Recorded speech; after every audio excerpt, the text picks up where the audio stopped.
જ્ઞાન ગોષ્ઠીની અંદર મુમુક્ષુઓ દ્વારા રાત્રિની ચર્ચામાં પૂછવામાં આવેલા પ્રશ્નો છે અને એ પ્રશ્નોનો પૂજ્ય ગુરુદેવશ્રીએ જે જવાબ આપ્યો છે એ પ્રશ્ન અને ઉત્તરોનું આખું સંકલન એની અંદર છે અને એમાં આપણે ક્વેશ્ચન નંબર 13 સુધીની ચર્ચા આપણે ઓલરેડી કરી છે. હવે આપણે એની આગળ વધીએ છીએ ક્વેશ્ચન નંબર 14 માં અને આપણે એની ચર્ચા પ્રારંભ કરીએ છીએ. હું તમને સ્ક્રીન પણ શેર કરી દઉં છું. ઓકે, બધાને દેખાય છે? ઓકે, હા. તો ક્વેશ્ચન નંબર 13 હતો, એની આપણે ચર્ચા કરી હતી કે સોરી 13 ની ચર્ચા આઈ થિંક કરવાની છે. ના, થઈ ગઈ છે. બંધ અને મોક્ષના વિકલ્પોથી દૂરીભૂત છે. હા, હું કન્ફ્યુઝ થઈ ગયો તો. થઈ ગઈ છે. એકેન્દ્રિયથી પંચેન્દ્રિય સુધીના સમસ્ત પર્યાયોથી આત્મ સ્વભાવ અત્યંત દૂર છે, ઘણો જ દૂર છે. તેથી આત્મ સ્વભાવ શુદ્ધ છે. બરાબર? તો એ ક્વેશ્ચન 2 આવી ગયા એવા કે શુદ્ધ કેમ કહ્યો છે આત્માને, એવો પ્રશ્ન તો ક્વેશ્ચન નંબર 13.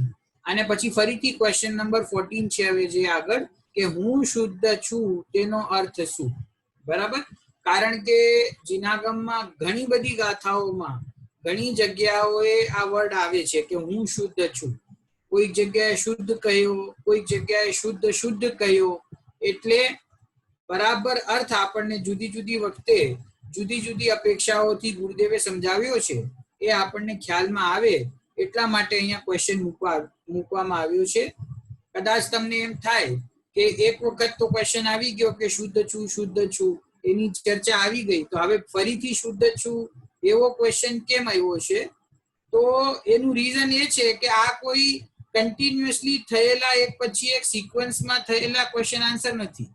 આ તો રેન્ડમલી ગમે ત્યારે પૂછેલા પ્રશ્નો છે અને પછી એમને અહીંયા એડિટ કરીને એક સાથે મૂકવામાં આવ્યા છે. એટલે રિપીટેશન નથી ખરેખર. અને આમાં આ ક્વેશ્ચનના આન્સરમાં ગુરુદેવશ્રીએ જવાબ પણ એકદમ જુદો આપ્યો છે. પહેલા જે જવાબ આપ્યો તો એ જુદો હતો અને અહીંયા જે જવાબ છે એમાં જુદી અપેક્ષા છે. પ્રશ્ન: હું શુદ્ધ છું તેનો અર્થ શું?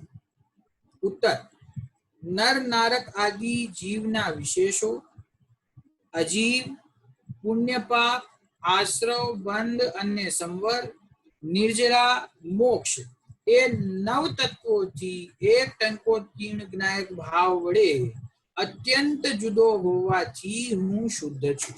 જો શું કે છે, ખરેખર તો આપણે આ ગોષ્ઠીમાં આ ક્વેશ્ચન આન્સર ના રીતે આ જ્ઞાન ગોષ્ઠી બનાવવામાં આવી છે ને, એટલે થોડીક હું ફાસ્ટ લઉં છું. અધરવાઇઝ તો આ પ્રકરણ તો બધો સમયસારનો જ છે અને એક એક ગાથા ઉપર આપણે ચર્ચા કરવા જઈએ તો ઘણા દિવસો ચાલે. પણ આ અહીંયા જે છે ને આપણી ભણવાની પેટર્ન જરાક જુદી છે. જ્ઞાન ગોષ્ઠી છે ને ક્વેશ્ચન આન્સર્સ છે, એટલે એક સેશનમાં 2 કે 3 કે 4 ક્વેશ્ચન્સ થાય એટલી સ્પીડથી આપણે જરાક એમાં આગળ વધશું. નહીં તો પછી આ વર્ષો સુધી ચાલ્યા કરશે જ્ઞાન ગોષ્ઠી. હે? આ તો આમાં શું છે કે એક આપણને પરિચય આખો થઈ જાય કે પૂજ્ય ગુરુદેવ શ્રીને જે સબ્જેક્ટ વાઇઝ આત્માનો સબ્જેક્ટ છે તો આત્મા ઉપર શોર્ટમાં કઈ રીતે જવાબો આપ્યા છે, એટલે આપણને અહીંયા શોર્ટમાં બધી વાત ખ્યાલમાં આવે. બરાબર? શું કહ્યું? નર નારકાદી જીવના વિશેષો, પછી અજીવ, પુણ્ય પાપ, આશ્રવ, બંધ અને સંવર, નિર્જરા, મોક્ષ એ 9 તત્વોથી એક ટંકોત્કીર્ણ જ્ઞાયક ભાવ વડે અત્યંત જુદો હોવાથી હું શુદ્ધ છું. અહીંયા શુદ્ધની અપેક્ષા પૂજ્ય ગુરુદેવશ્રીએ શું લીધી કે 9 તત્વોથી હું ભિન્ન છું. હા, 9 તત્વોથી હું ભિન્ન છું, તેથી હું શુદ્ધ છું. એનો અર્થ શું કે 9 તત્વોની સાથે એના સંયોગમાં આત્માને એની સાથે જોડાયેલો જોઈને, એની સાથે સંયોગી રૂપે જોઈને આત્મામાં અશુદ્ધતાનો અનુભવ આપણને થાય છે. પણ ખરેખર આત્મા છે એ 9 તત્વોથી જોડાયેલો જ નથી, તેથી એ શુદ્ધ છે. શું કહેવા માંગે છે અહીંયા? જો જીવથી લઈને જીવના વિશેષોમાં નર નારક આદિ પર્યાય લીધી, પછી અજીવ, પછી પુણ્ય પાપ પણ લીધા. અહીંયા આશ્રવ અને બંધના જે ભેદો છે, 7 તત્વ હોય છે અને નવ પદાર્થ હોય છે, બરાબર. તત્વ કહીએ કે પદાર્થ કહીએ એક જ વાત છે, પણ પુણ્ય પાપને ઘણી વખતે વિશેષ રૂપે કહેવામાં આવે છે, બરાબર. શું કામ કહેવામાં આવે છે? કે જીવને ખ્યાલ આવે કે આ પુણ્ય અને પાપના ભાવો છે તે આશ્રવ અને બંધના ભેદ છે, એ કોઈ જીવના ભાવ નથી, બરાબર.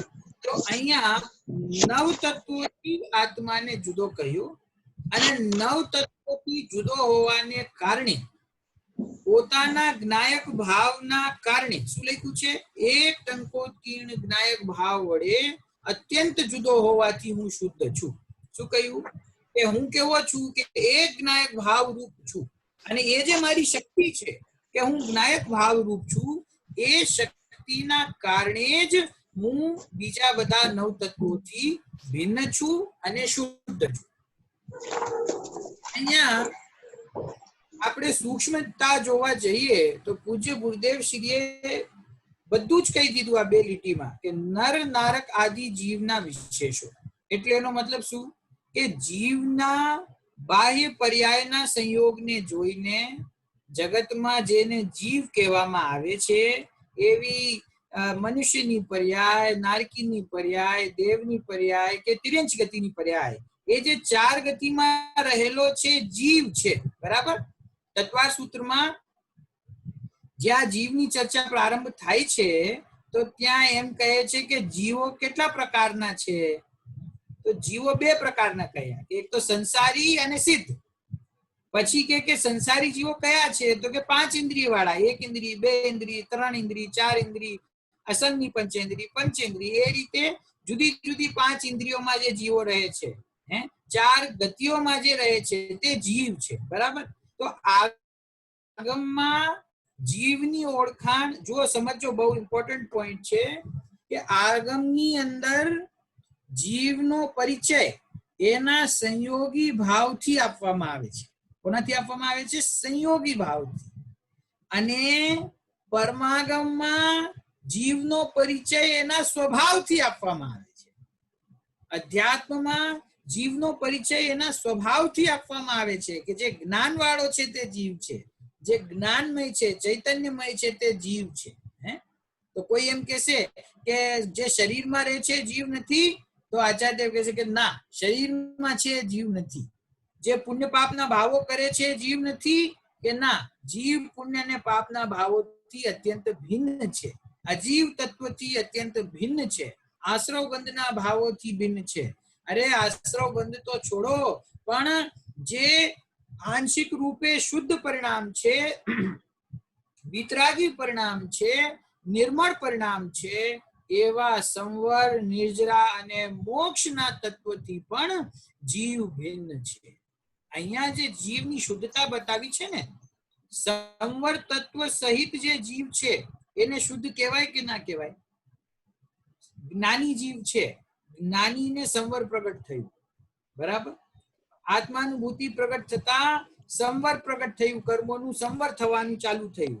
સંવર થતા થતા હવે કર્મોની નિર્જરા થવાની ચાલુ થઈ, અને નિર્જરા પૂરી રીતે થાય એટલે જીવને મોક્ષ પ્રગટ થાય. તો જ્ઞાનીથી લઈને સિદ્ધ દશા પ્રાપ્ત કરનારા જે જીવો છે, એ ત્યાં સંવર તત્વ, નિર્જરા તત્વ અને મોક્ષ તત્વ છે. તો એ જીવોને શુદ્ધ કહેવાય કે ના કહેવાય? કે એમની પર્યાયમાં પોતાના શુદ્ધ સ્વભાવના આશ્રય શુદ્ધતા પ્રગટ થઈ. પણ અહીંયા જે જીવને શુદ્ધ કહેવામાં આવ્યો છે, એ પર્યાયની શુદ્ધતા જોઈને એને શુદ્ધ નથી કહેવામાં આવ્યું. કારણ કે જો સંવર, નિર્જરા પ્રગટ થતા અને મોક્ષ દશા પ્રગટ થતા જીવ શુદ્ધ થયો એમ માનવામાં આવે, તો પછી જ્યારે આશ્રવ બંધની પર્યાય છે, જ્યારે સંસારની પર્યાય છે, ત્યારે એને અશુદ્ધ માનવો પડશે. પણ એવું વસ્તુનું સ્વરૂપ છે નહીં, કે કોઈક સમયે અશુદ્ધ અને કોઈક સમયે શુદ્ધ, એવું વસ્તુનું સ્વરૂપ હોતું નથી. જ્ઞાનમય, ચૈતન્યમય આત્મા ત્રણેય કાળ શુદ્ધ છે. અને શુદ્ધતાનું કારણ શું કહ્યું?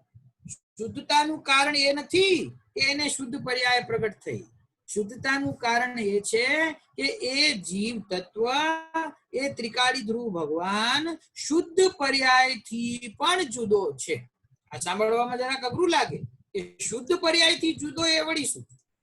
તમે એમ કહો કે પાપથી જુદો છે, રાગ ભાવથી જુદો છે, ક્રોધથી જુદો છે, તો સમજાય. પણ એ શુદ્ધ પર્યાયથી જુદો છે એટલે શુદ્ધ છે, એ વળી કેવી વાત? વાક્ય પણ સાંભળીએ ને તો અજીબ લાગે. શું? શુદ્ધ પર્યાય પ્રગટ થઈ તેથી જીવ શુદ્ધ થયો એમ નથી. શુદ્ધ પર્યાયથી જીવ જુદો છે માટે શુદ્ધ છે. એનો મતલબ શું? કે જો શુદ્ધ પર્યાયથી શુદ્ધ થયો એમ માનીએ તો અશુદ્ધ પર્યાયના સમયે અશુદ્ધ હતો એમ માનવું પડે. પણ જીવનો સ્વભાવ કેવો છે કે એ શુદ્ધ પણ અશુદ્ધ પણ નથી અને શુદ્ધ પણ નથી, એવો શુદ્ધ છે. આ શુદ્ધતા બે પ્રકારની છે.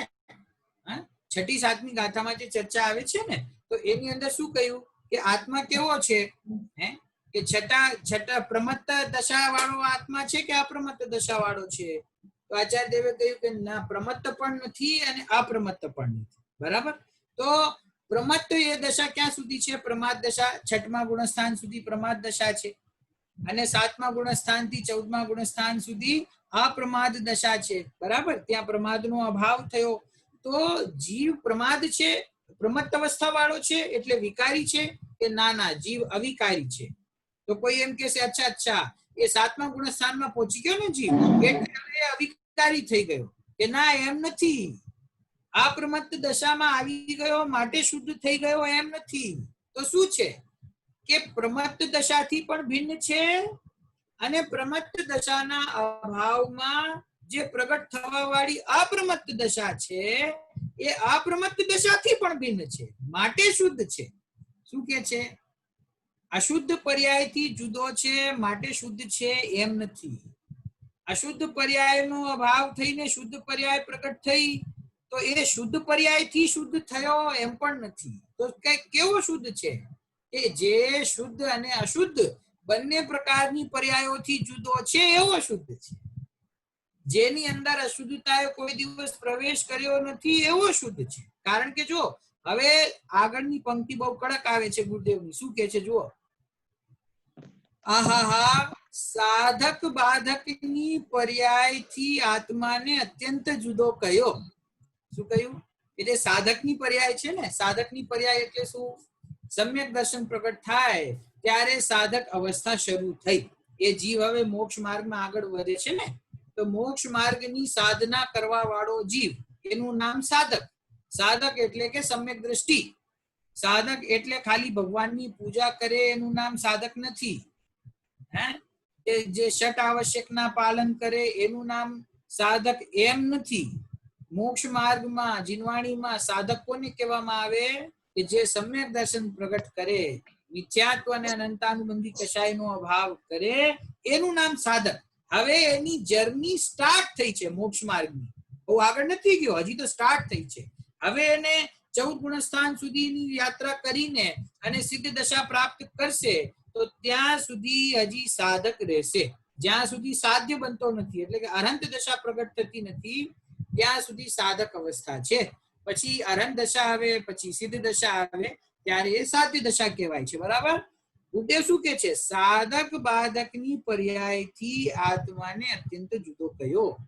એટલે જ્ઞાની જીવની જે પરિસ્થિતિ છે, એની જે ભૂમિકા છે, એ ભૂમિકાની અંદર એની જે પરિણતિ છે, એ પરિણતિમાં પ્રગટ થયેલી જે શુદ્ધતા છે, એ શુદ્ધતાથી આત્માને અત્યંત જુદો કહ્યો. કારણ કે અહીંયા જીવના ત્રિકાળી સ્વભાવને બતાવે છે. આ ત્રિકાળી સ્વભાવ કેવો છે? કે જેની અંદર કોઈ દિવસ અશુદ્ધતા આવી નથી. અશુદ્ધતા આવી નથી, તેથી અશુદ્ધતાનો અભાવ થઈને શુદ્ધતા આવે એવી અપેક્ષા એને નથી. એવો શુદ્ધાત્મા છે. તો એ શુદ્ધાત્મા સાધકની અવસ્થાથી એટલે કે પર્યાયોથી પણ આત્માને અત્યંત જુદો કહ્યો. હવે જો આગળ, શરીર આદિથી તો અત્યંત જુદો છે જ, પુણ્ય પાપ આદિથી પણ અત્યંત જુદો છે જ, પણ સંવર નિર્જરા મોક્ષની શુદ્ધ નિર્મળ પર્યાયના વ્યવહારિક ભાવોથી પણ હું એક ટંકોત્કીર્ણ જ્ઞાયક ભાવ વડે અત્યંત જુદો હોવાથી શુદ્ધ છું. જો આ વાત એટલી કડક છે કે જેને અધ્યાત્મનો રસ ના હોય, જેને પોતાના સ્વભાવની રુચિ ના હોય, એને આ વાત ગળે ઉતરે નહીં. શું? શરીર આદિથી તો અત્યંત જુદો છે જ. ચલો, નો કર્મથી જુદો છે આત્મા, એ તો વાત પાકી છે. પુણ્ય પાપ આદિથી પણ અત્યંત જુદો છે જ. એટલે કે વિકારી ભાવોથી પણ આત્મા ભિન્ન છે, એ તો છે જ. ગુરુદેવ કે આ બે વાત તો છે જ, એમાં તો કઈ પૂછવાની વાત જ નથી.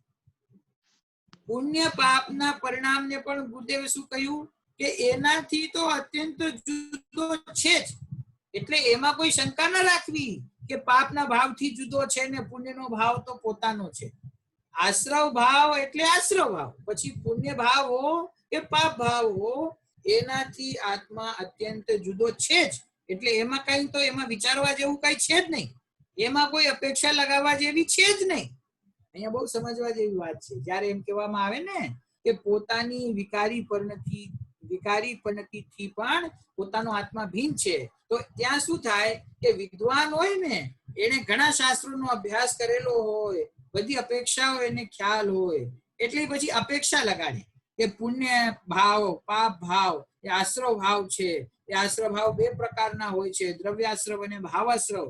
એમાં ભાવાશ્રવ છે જીવના છે, દ્રવ્યાશ્રવ પૂતગલના છે.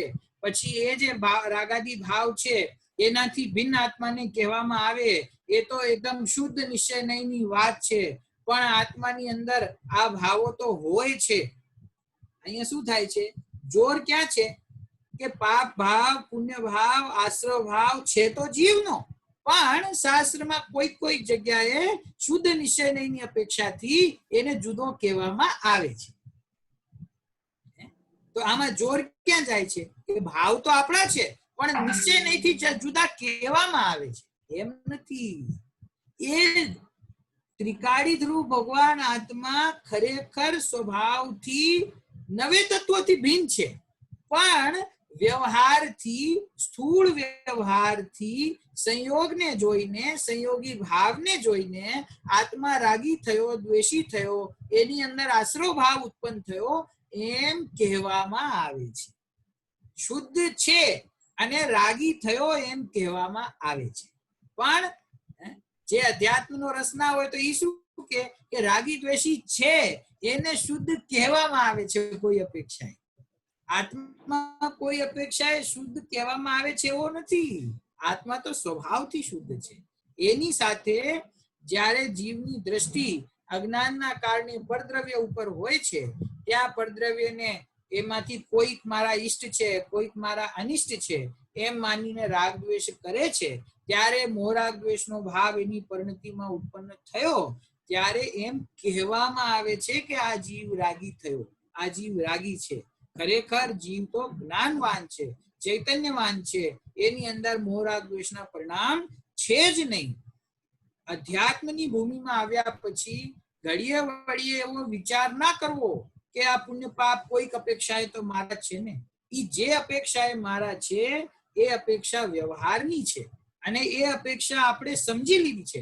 આપણી પરિણતિમાં થાય છે, આપણી પરિણતિની ભૂલ છે, અને આપણી પરિણતિની ભૂલ છે આપણી ભૂલ છે, એ વાત આપણે સમજી ગયા છીએ.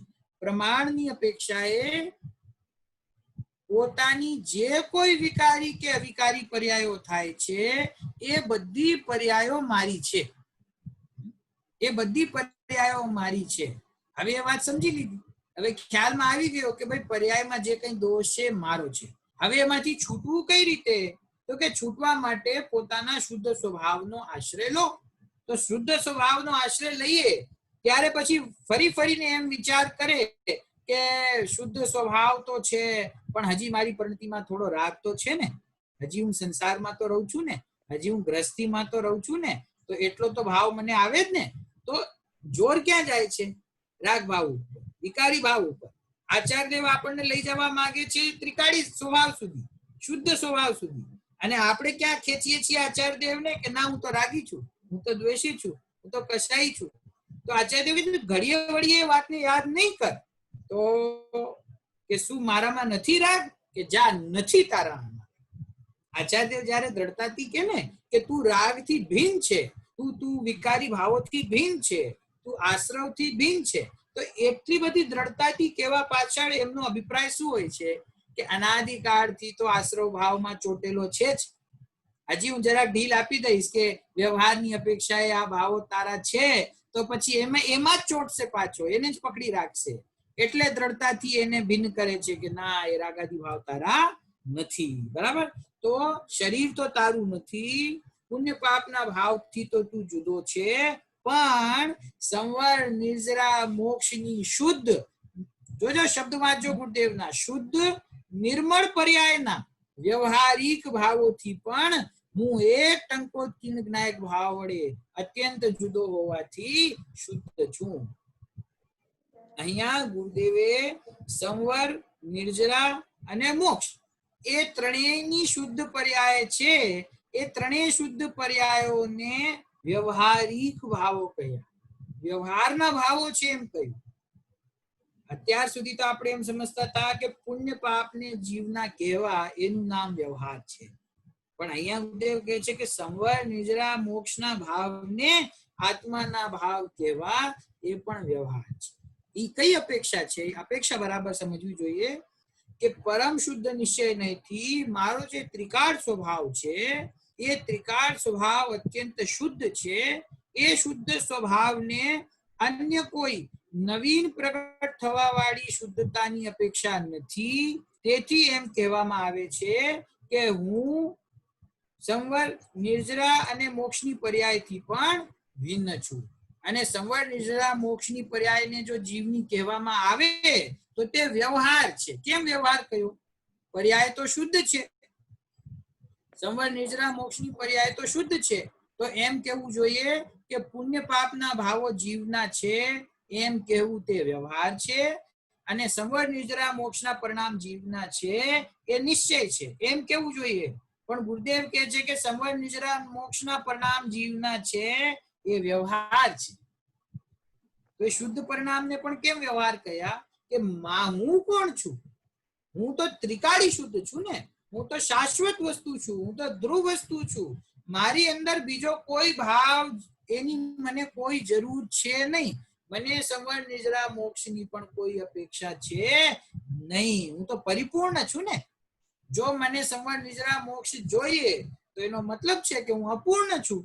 જો મને પવિત્રતા પ્રગટ કરવી છે તો એનો મતલબ છે કે હું અશુદ્ધ છું. પણ ખરેખર વસ્તુનું સ્વરૂપ એવું નથી. હું કેવો છું? કે હું શુદ્ધ છું. કયા કારણે શુદ્ધ છું? કારણ જો ગુરુદેવ બહુ મજબૂત કારણ આપ્યું છે કે હું એક ટંકોત્કીર્ણ જ્ઞાયક ભાવ વડે અત્યંત શુદ્ધ છું. મારી સામે કોઈ પણ ભાવ આવે, આશ્રવનો ભાવ આવે કે સંવરનો ભાવ આવે કે નિજરાનો ભાવ આવે, વિકારી ભાવો આવે કે અવિકારી ભાવો આવે, હું તો એક જ્ઞાયક શક્તિની સાથે ઉભો છું. હું તો એક ટંકોત્કીર્ણ જ્ઞાયક ભાવ છું. જ્ઞાયક ભાવ હોવાથી હું અત્યંત શુદ્ધ છું. મને બીજા કોઈ ભાવો અડી શકતા નથી. ચાહે વિકારી પરિણામ હો કે અવિકારી પરિણામ હો, એ બે પરિણામ મારા ત્રિકાળી ભાવથી ભિન્ન છે. અને હું ત્રિકાળી છું, માટે હું શુદ્ધ છું. એવી અહીંયા શુદ્ધતા, ત્રિકાળ શુદ્ધતા ગુરુદેવે સમજાવી છે. નવીન પ્રગટ થવા વાળી શુદ્ધતાને ગૌણ કરીને, એને વ્યવહારના ભાવો કહીને હું ત્રિકાળી શુદ્ધ છું એવી શુદ્ધતાને ગ્રહણ કરવું, એ અહીંયા ગુરુદેવ કહેવા માંગે છે. બરાબર? આગળ અહીં સમયસારની ગાથા 38માં તો સંવર, નિજરા, મોક્ષની શુદ્ધ નિર્મળ પર્યાયના વ્યવહારિક ભાવોથી પણ આત્માને અત્યંત જુદો કહીને દિગંબર સંતોએ અંતરના પેટની વાતો ખુલ્લી કરી છે. આવી વાતો બીજે ક્યાંય નથી. આહાહા, જગતના ભાગ્ય છે કે આવી વાણી રહી ગઈ છે. આપણા દિગંબર ધર્મ સિવાય જ્યાં સર્વજ્ઞ ભગવાનની વાત છે, આચાર્ય વિતરાગી સંતોની વાત છે, એ સિવાય બીજા કોઈ માર્ગમાં તો આવી વાત સાંભળવા મળે જ નહીં. જ્યાં શુદ્ધ ભાવોને પણ આત્માથી ભિન્ન કહી દેવામાં આવ્યા, એવી શુદ્ધતા મારી અંદર છે કે મને જે નવી શુદ્ધતા પ્રગટ થાય એની પણ અપેક્ષા નથી, એની પણ દરકાર નથી, એવો ત્રિકાળી શુદ્ધ હું છું. આવી સૂક્ષ્મ ચર્ચા એ ખાલી આપણા દિગંબર સંતોએ કરી છે. બીજી કોઈ જગ્યાએ આવી વાત છે જ નહીં. કારણ કે બીજી કોઈ જગ્યાએ આત્માની સાચી ઓળખાણ નથી, બીજી કોઈ જગ્યાએ સ્વપરનું ભેદ વિજ્ઞાન નથી. તેથી ત્યાં આવી વાત ક્યાંથી હોય? જ્યાં પુણ્ય ભાવને જ ધર્મ માનવામાં આવતો હોય, પુણ્ય કરે એટલે કે જગતનો સર્વશ્રેષ્ઠ ધર્મ છે એમ સમજતા હોય, ત્યાં પછી પુણ્યથી આગળ વધીને સંવર નિજરા મોક્ષને હિતકારી માને અને સંવર નિજરા મોક્ષને પણ વ્યવહારિક ભાવો સમજીને એનાથી ભિન્ન ત્રિકાળી શુદ્ધાત્મા હું છું એમ વાત એ તો ખરેખર આપણા સર્વજ્ઞ ભગવાને જ કરી છે. આચાર્ય દેવોએ આપણને સમજાવી છે. પૂજ્ય ગુરુદેવ શ્રી એના ઉપર પ્રકાશ કર્યો છે. આવી વાત બીજે ક્યાંય નથી. એટલે આપણે આપણા જૈન ધર્મમાંથી ક્યારે ડગમગ ન થવું.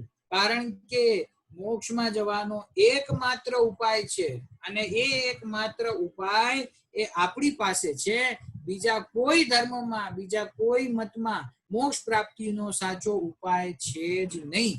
માટે આપણે આ વાત સમજવી. ગુરુદેવ ઘણી વખત આ ટકોર કરતા હોય છે કે ભાઈ આ દિગંબર મતમાં જે ચર્ચા છે, જે વાત છે, બીજી કોઈ જગ્યાએ નથી. બરાબર? તો અહીંયા હું શુદ્ધ છું એનો અર્થ શું કર્યો? કે નવ તત્વોની જે પર્યાયો છે એ નવ તત્વની પર્યાયોથી ભિન્ન હોવાથી હું શુદ્ધ છું.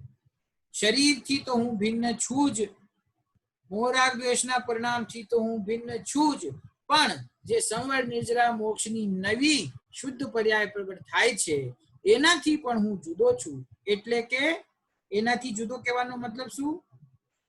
કે એમ ના સમજવું કે અરહંત દશા પ્રગટ થાય ત્યારે હું શુદ્ધ થાઉં, સિદ્ધ દશા પ્રગટ થાય ત્યારે હું શુદ્ધ થાઉં.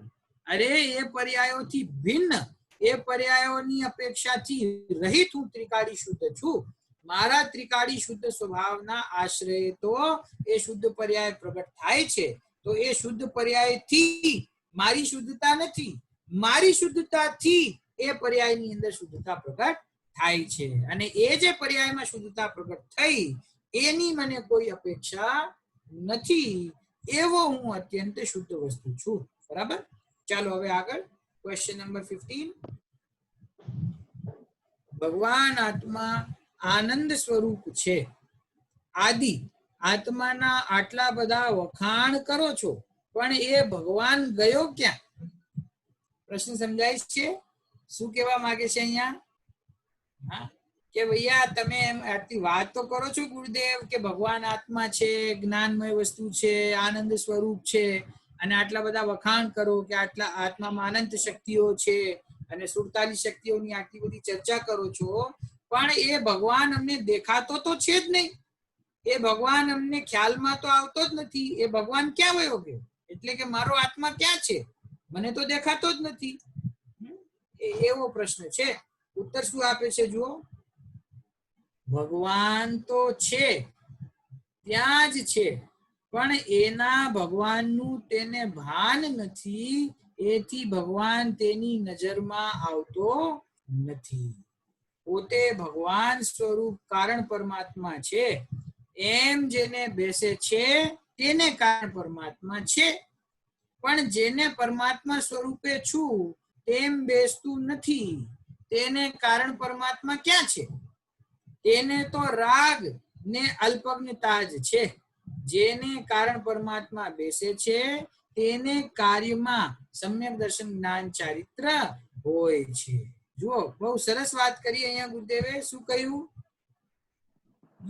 શું કે છે ગુરુદેવ? કે ભાઈ તારો પ્રશ્ન એમ છે કે ભગવાન ગયો ક્યાં? એટલે કે મારો આત્મા ગયો ક્યાં? ગુરુદેવ કહે છે કે ભાઈ આત્મા તો ત્યાં જ છે, પણ તને હું ભગવાન આત્મા છું, હું દ્રવ્ય કર્મ, નો કર્મ, ભાવ કર્મ થી ભિન્ન ભગવાન આત્મા એવો નિર્ણય તને છે જ નહીં. માટે તને ભગવાન આત્મા દેખાતો નથી. ભગવાન આત્મા છે, બે વખત શબ્દ વાપર્યા. ભગવાન આત્મા છે અને ત્યાં જ છે. ત્યાં જ છે એટલે ક્યાં છે? કે અંતરંગમાં છે. હું જ ભગવાન આત્મા છું ને. તો હું ભગવાન આત્મા છું. મને તો એમ થાય છે કે જે પ્રશ્ન પૂછે છે કે ભગવાન આત્મા ગયો ક્યાં, એને એમ પૂછવું જોઈએ કે આ પ્રશ્ન કોણ પૂછે છે? તારો આત્મા ક્યાં ગયો એમ જો તું પ્રશ્ન પૂછે તો પ્રશ્ન પૂછનાર કોણ છે? જે પ્રશ્ન પૂછનાર છે કે આત્મા ક્યાં ગયો એ જ પોતે જ આત્મા છે ને, બીજો તો કોઈ આત્મા છે નહીં. તો આત્મા તો હું જ છું, ભગવાન આત્મા હું છું. અને અહીંયા જ મારો ભગવાન આત્મા મારી સાથે જ છે. મારો ભગવાન આત્મા મારી સાથે છે એમ કહેવામાં પણ બે ભેદ થઈ જાય છે. એવા પણ ભેદ નથી, હું જ છું ભગવાન આત્મા. તો પછી દેખાતો કેમ નથી? અનુભવમાં કેમ આવતો નથી? કે અનુભવમાં એટલા માટે નથી આવતો કે તને એનો મહિમા જ ક્યાં છે? તું એમ માને જ છે ક્યાં કે ભગવાન રૂપે હું જ વિરાજમાન છું, હું જ ત્રિકાળી ધ્રુવ વસ્તુ છું, એમ તું માને છે ક્યાં? તો માની લઈશ તો તને પ્રગટ થઈ જશે. શું કહ્યું? કે કારણ પરમાત્મા છે, ભગવાન આત્મા કારણ પરમાત્મા છે ને. તો કારણ પરમાત્મા કેમ કહ્યો? કે એના કારણે પર્યાયમાં શુદ્ધ દશા પ્રગટ થાય છે, કાર્ય થાય છે. સમ્યક દર્શન રૂપી કાર્ય થાય, રત્નત્રય રૂપી કાર્ય પ્રગટ થાય, સિદ્ધ દશા રૂપી કાર્ય પ્રગટ થાય. તો જેના કારણે પ્રગટ થાય એ કારણ પરમાત્મા, અને જે કાર્ય થાય એ કાર્ય પરમાત્મા. તો કે હું કારણ પરમાત્મા છું. ક્યાં ગયો એ કારણ પરમાત્મા? એ કારણ પરમાત્મા તો અહીંયા જ છે. પ્રશ્નનો મતલબ એમ છે કે જો કારણ પરમાત્મા અહીંયા જ હોય, મારો આત્મા અહીંયા જ છે, તો પછી મને અનુભવમાં કેમ નથી આવતો? મને સમ્યક દર્શન કેમ થતું નથી? મને આત્માનુભૂતિ કેમ થતી નથી? એનો ઉત્તર એ છે કે કારણ પરમાત્મા તો અહીંયા જ છે ભાઈ, પણ કોના માટે છે? કે જે સ્વીકાર કરે કે હું ભગવાન આત્મા છું એના માટે ભગવાન આત્મા છે. જે સ્વીકાર કરે કે હું કારણ પરમાત્મા છું એના માટે કારણ પરમાત્મા છે. અને જે એમ માને કે હું રાગી છું ને અલ્પજ્ઞ છું ને મારામાં જ્ઞાન નથી ને હું તો અત્યારે વિકારી છું, અજ્ઞાની છું, તો તું તારી જાતને અજ્ઞાની માને છે તો તું અજ્ઞાની છે, અને તું તારી જાતને જ્ઞાની માને તો તું જ્ઞાની છે. બોલ, તારે શું માનવું છે? ખરેખર આપણા ધર્મમાં જે માર્ગ બતાવ્યો છે ને એ માર્ગ એટલો ઈઝી છે, સરળ છે. અહીંયા કાંઈ કરવાનું નથી, અહીંયા માત્ર સ્વીકાર કરવાનું છે. હા રતિ કાકા, કાંઈ કરવાનું નથી, સ્વીકાર કરવાનું છે. શું? કે તું એમ માનીશ કે હું અજ્ઞાની છું તો તું અજ્ઞાની થઈ જઈશ, અને તું એમ માનીશ કે હું જ્ઞાનમય આત્મા છું તો તું જ્ઞાનમય આત્મા થઈ જઈશ. બોલ, તારે શું બનવું છે? અજ્ઞાની બનવું છે કે જ્ઞાની બનવું છે? અનાદિકાળથી એમ માન્યું કે મારી અંદર રાગ છે, મારી અંદર વિકારી ભાવ છે, હું અજ્ઞાની છું, પાપી છું, બરાબર? એવું માન્યું, તેથી તું આજ સુધી અજ્ઞાની છે ને પાપી છે ને રાગી દ્વેષી છે. હવે આચાર્યદેવ કહે છે કે 6 મહિના માટે અમે જેમ કહીએ એમ અભ્યાસ કર. 6 મહિના માટે તું તારા શુદ્ધાત્માની દ્રષ્ટિ કર. 6 મહિના માટે તું એમ સ્વીકાર કર કે હું દ્રવ્ય કર્મ, ભાવ કર્મ, નો કર્મ થી ભિન્ન શુદ્ધાત્મા છું. 6 મહિના માટે એમ સ્વીકાર કર કે હું નવ તત્વ થી ભિન્ન વસ્તુ છું. એમ સ્વીકાર કરીને રુચિપૂર્વક પોતાના ભગવાન આત્માને જોવાનો પ્રયત્ન તો કર. 6 મહિના પ્રયત્ન કરીશ તો જરૂર દેખાશે. એમ પ્રેરણા આપે છે આચાર્યદેવ આપણને, બરાબર? કે અશુદ્ધતાનો સ્વીકાર કરતા કરતા શુદ્ધતા પ્રગટ નહીં થાય. તારો કારણ પરમાત્મા તારી સમીપે છે, પ્રગટ છે, હાજરા હજુર છે, પણ એનો તું સ્વીકાર કરે તો પ્રગટ થાય. શું કહ્યું? કે કારણ પરમાત્મા કોને છે? કે જે સ્વીકાર કરે એને છે, અને જે સ્વીકાર નથી કરતો એને નથી. બરાબર? શું કહ્યું? જુઓ કે જેને પરમાત્મા સ્વરૂપે છું તેમ બેસતું નથી તેને કારણ પરમાત્મા ક્યાં છે? નથી. તેને તો રાગ ને અલ્પજ્ઞતા છે. જેને કારણ પરમાત્મા બેસે છે તેને કાર્યમાં સમ્યક દર્શન જ્ઞાન ચારિત્ર હોય છે.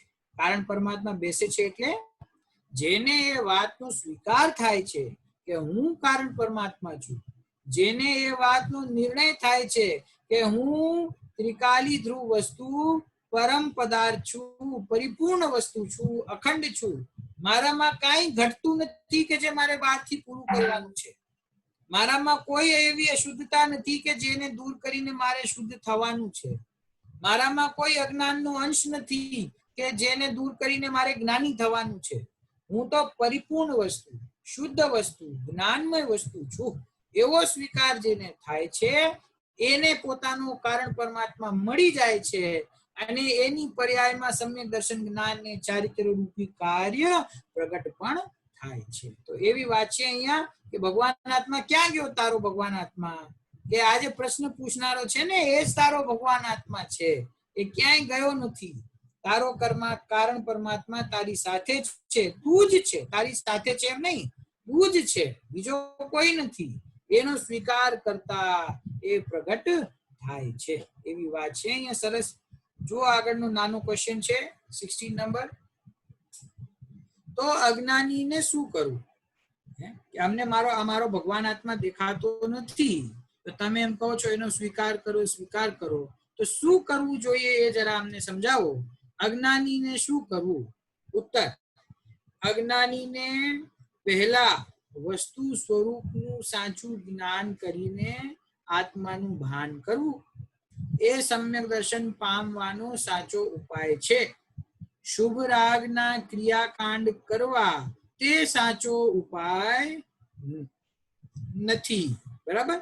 જો આપણે જ્યારે પૂજ્ય ગુરુદેવશ્રીના શબ્દો વાંચીએ, એમની વાત સાંભળીએ, ત્યારે આપણે એમનો અભિપ્રાય બરાબર પકડવો જોઈએ.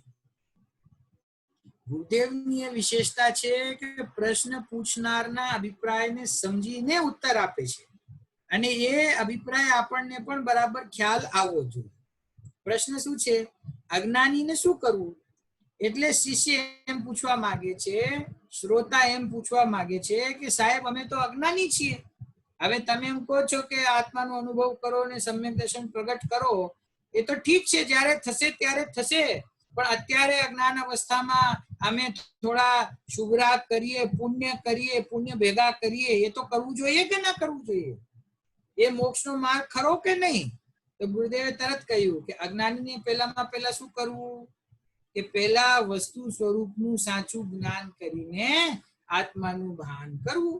કે ભાઈ તારે અજ્ઞાન દૂર કરવું છે ને, તો અજ્ઞાન દૂર કરવાનો ઉપાય શું? કે વસ્તુનું સાચું સ્વરૂપ શું છે એનો તું પહેલા નિર્ણય કર, અને એનો નિર્ણય કરીને પોતાના આત્માનો અનુભવ કર.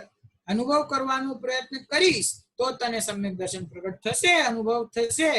પણ જો તું એમ સમજતો હોય કે હું શુભરાગ કરીશ, હું મંદિર જઈશ, ભક્તિ કરીશ, સ્વાધ્યાય કરીશ, પૂજા કરીશ અને એનાથી મને આગળ જઈને મોક્ષ માર્ગ મળી જશે, તો કે છે એનાથી મોક્ષ માર્ગ નહીં મળે. શુભ રાગના ક્રિયાકાંડ કરવા તે સાચો ઉપાય નથી.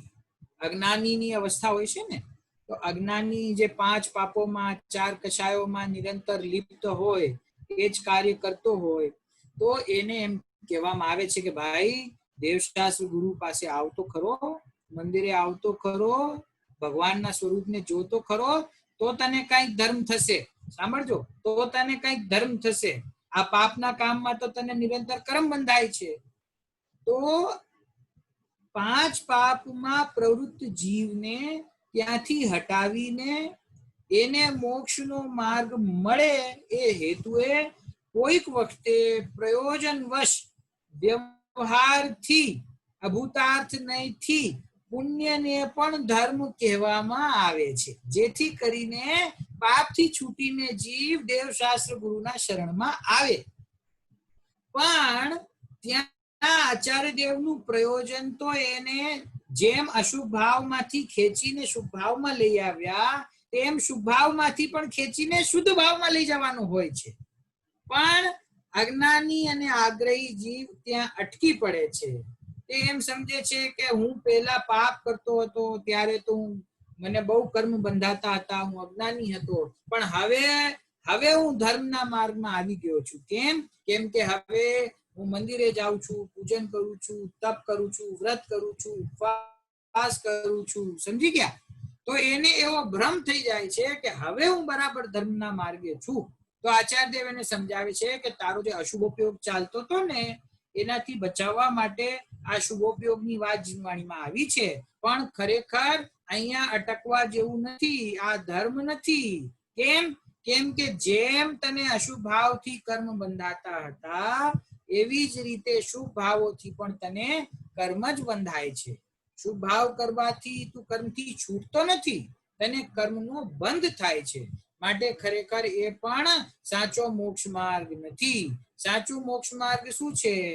કે પોતાના આત્માનું ભાન કરવું, એ સાચો માર્ગ છે. બરાબર. હવે આ એક એવો પોઈન્ટ છે, વર્ષો વર્ષથી આ પોઈન્ટ ઉપર આવતા ખૂબ ચર્ચા થાય છે. શું ચર્ચા થાય છે? કે જો તમે આવું કહેશો તો પછી મંદિરે કોણ આવશે?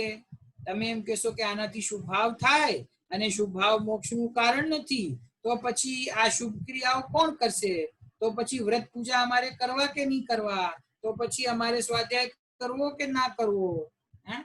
તો એનો જવાબ એ ટોડરમલજીએ બહુ સરસ આપ્યો છે મોક્ષમાર્ગ પ્રકાશક ગ્રંથમાં, કે મિશ્રી હોય ને, મિશ્રી એટલે શું કહેવાય? સાકર હોય ને, જાડી સાકર મંદિરમાં મળે ને કોઈક વખતે આપણને ભાવનામાં, તો કે જાડી સાકર ખાવાથી જો ગધેડો મરી જતો હોય તો સજ્જન તો સાકર ખાવાનું છોડતા નથી.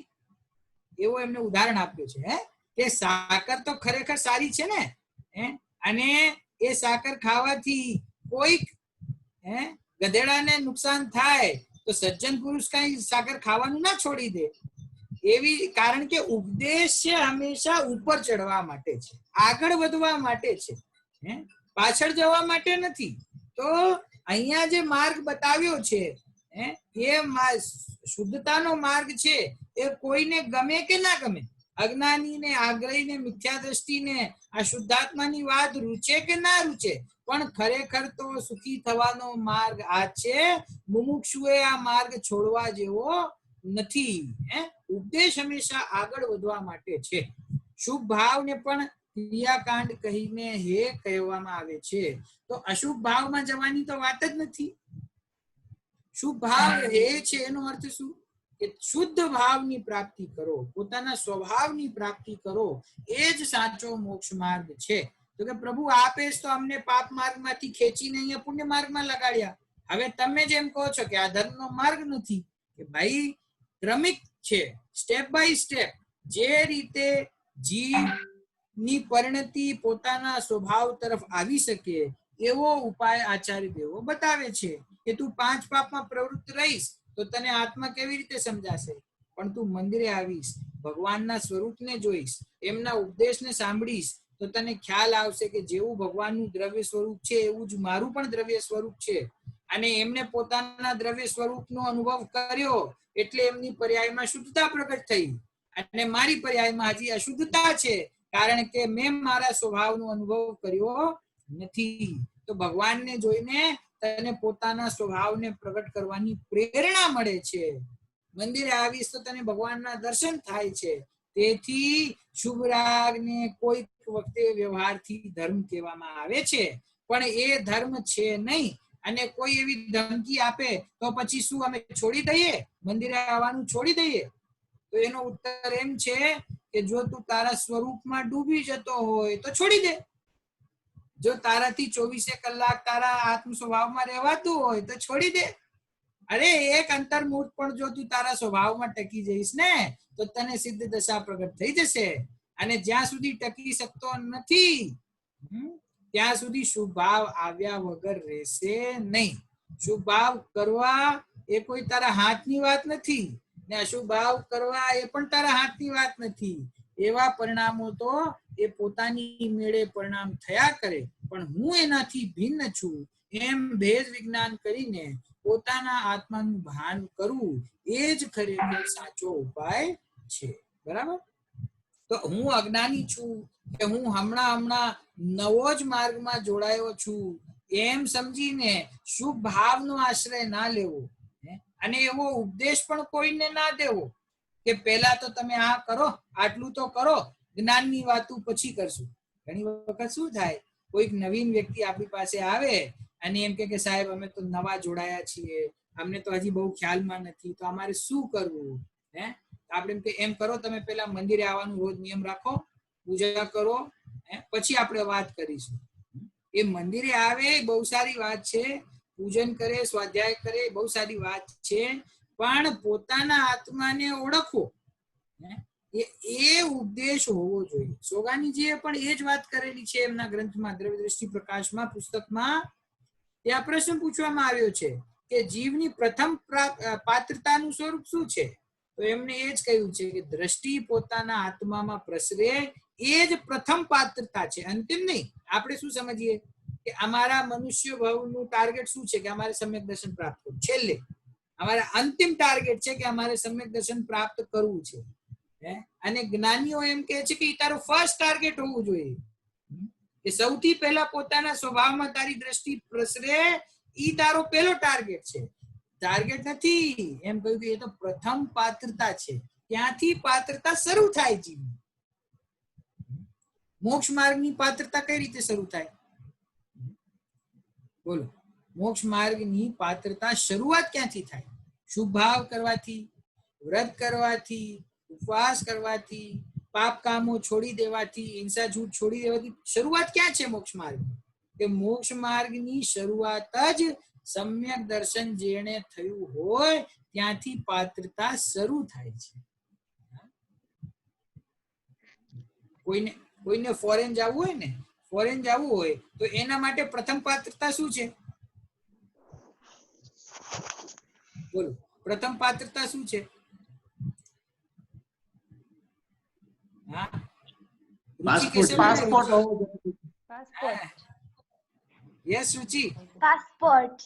પાસપોર્ટ.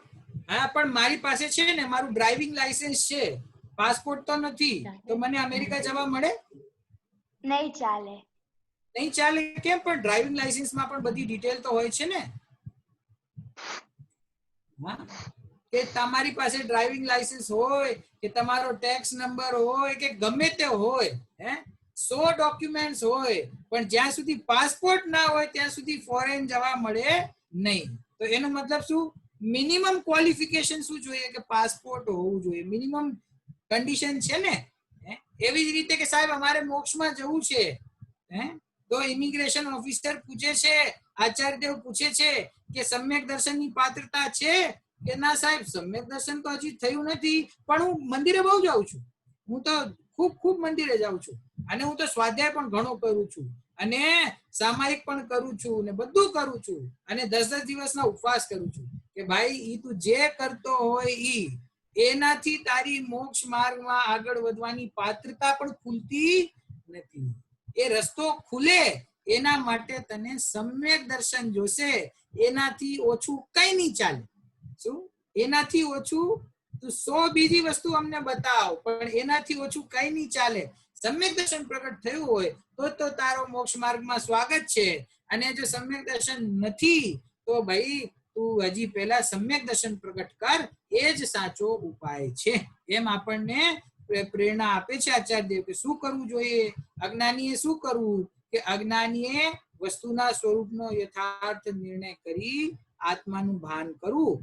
આત્માનું ભાન કરે તો એને સમ્યક દર્શન પ્રગટ થાય. શુભ ભાવ કરવાથી કોઈ સમ્યક દર્શન પ્રગટ ન થાય અને મોક્ષ માર્ગ પણ શરૂ થતું નથી. બરાબર? હજી એક નાનો ક્વેશ્ચન છે, આગળ લઈએ છીએ. લોક 6 દ્રવ્ય સ્વરૂપ છે, તેમાં જીવ સપ્તમ દ્રવ્ય થઈ જાય છે. પ્રશ્ન શું છે કે દ્રવ્ય કેટલા જગતમાં? 6. કયા કયા છે રુચિ? 6 દ્રવ્યના નામ કેતો મને. જીવ, પૂતગલ, ધર્મ, આકાશ, કાળ. 6 છે ને, એનાથી વધારે તો નથી ને? ના. ઓકે, તો અહીંયા ક્વેશ્ચન શું છે કે લોક 6 દ્રવ્ય સ્વરૂપ છે, તેમાં જીવ સપ્તમ દ્રવ્ય થઈ જાય છે. એક જગ્યાએ એવી વાત આવી છે, એક જ્ઞાની થયા, એમને એવી વાત કરી છે કે ભાઈ 6 દ્રવ્યથી જુદો હું 7મો દ્રવ્ય છું, એમ કહ્યું છે.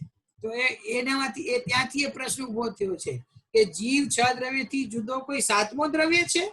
તો કે છે કે ભાઈ ખરેખર એવું હોતું નથી, 7મો દ્રવ્ય નથી, પણ અન્ય જગતમાં જેટલા જીવો છે એ બધા જીવોથી હું ભિન્ન છું એમ સમજાવવા માટે, તને તારા સ્વભાવમાં અહમપણું આવે એમ સમજાવવા માટે કોઈક વખતે ભાવનાથી એમ કહેવામાં આવે છે કે તું 7મો દ્રવ્ય છે, એટલે કે 6 દ્રવ્યથી તું ભિન્ન છે. ઉદ્ગલ, ધર્મ, આકાશ, કાળથી તો ભિન્ન છે જ, પણ જગતમાં જે બીજા જીવો છે એમાં પણ ખરેખર તારું કાંઈ સ્વરૂપ નથી. તું એમનો નથી, એ તારા નથી. તું એ સ્વરૂપે નથી, એ તારા સ્વરૂપે નથી. તું એમનાથી ભિન્ન છો. તો અન્ય સમસ્ત જીવોથી ભિન્ન હું છું એમ સમજાવવા માટે કોઈક વખતે એમ કહેવામાં આવે કે હું સાતમો દ્રવ્ય છું. જો ગુરુદેવે શું કહ્યું છે, લોક છે તો છ દ્રવ્ય સ્વરૂપ જ, પણ તે જ્ઞેય હોવાથી વ્યક્ત છે અને તેને જાણનાર જીવ તેનાથી ભિન્ન છે. તેથી તે અપેક્ષા તેને સપ્તમ દ્રવ્ય કહ્યું છે. શું કહ્યું ગુરુદેવે? કે આપણા જ્ઞાનમાં આખું જગત જણાય છે, આપણા જ્ઞાનનું તે જ્ઞેય છે.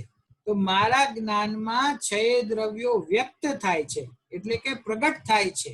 અને હું જે જાણનાર જીવ છું, હું એ બધાથી ભિન્ન છું એવો સહજ જ આપણને અનુભવ થાય છે. આપણા જ્ઞાનમાં કંઈ જણાય એનો મતલબ શું? મને આ વસ્તુ જણાય એનો મતલબ શું? કે સાથે સાથે આપણને ખ્યાલ આવ્યો કે હું એ વસ્તુને જાણવા વાળો એ વસ્તુથી જુદો છું. સમજાયું? ન્યાયના ગ્રંથોમાં એવી ચર્ચા આવે છે. શું ચર્ચા આવે છે? કર્તા, કર્મ અને કરણ ત્રણ હોય છે ને.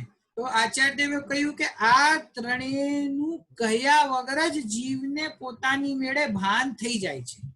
કઈ રીતે?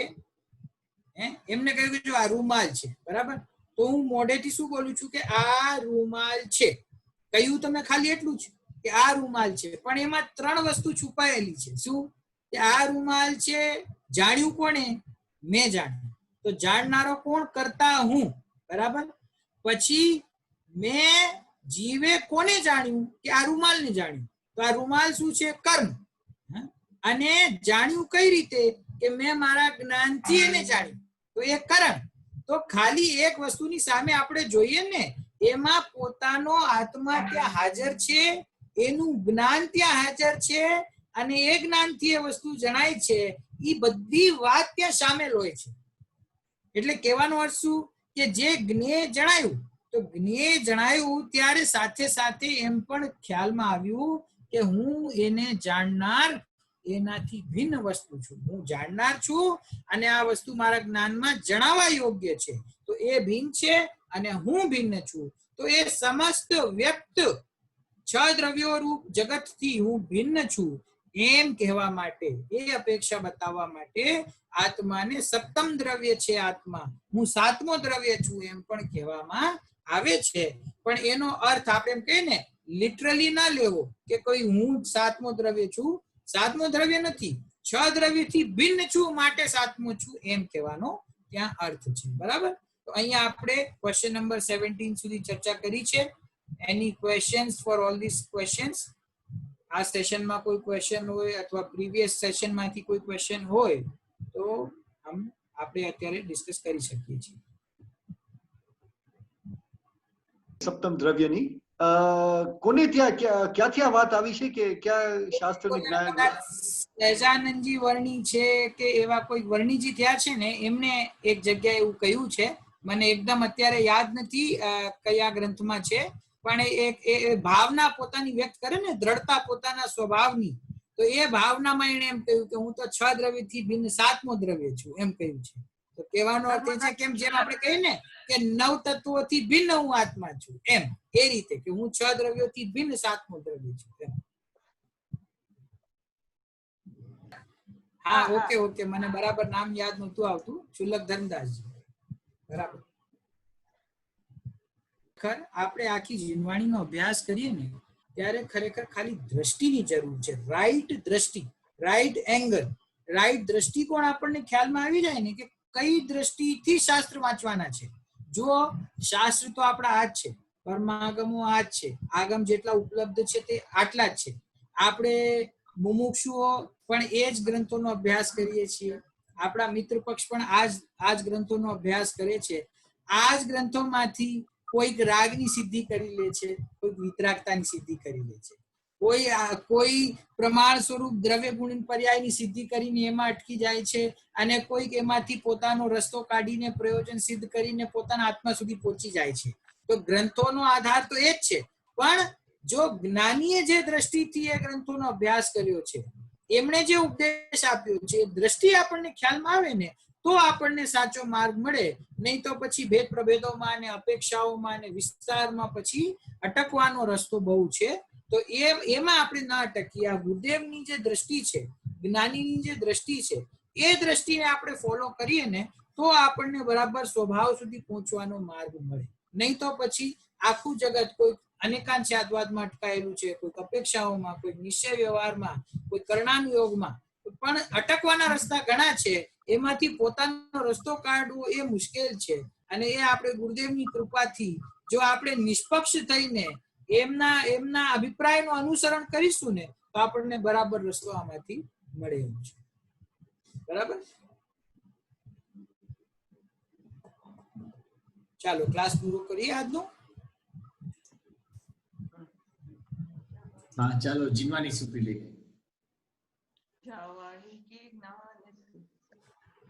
जावाणी के ज्ञान पे सूझे लोकालो सोवाणी मस्तक સદા તે તો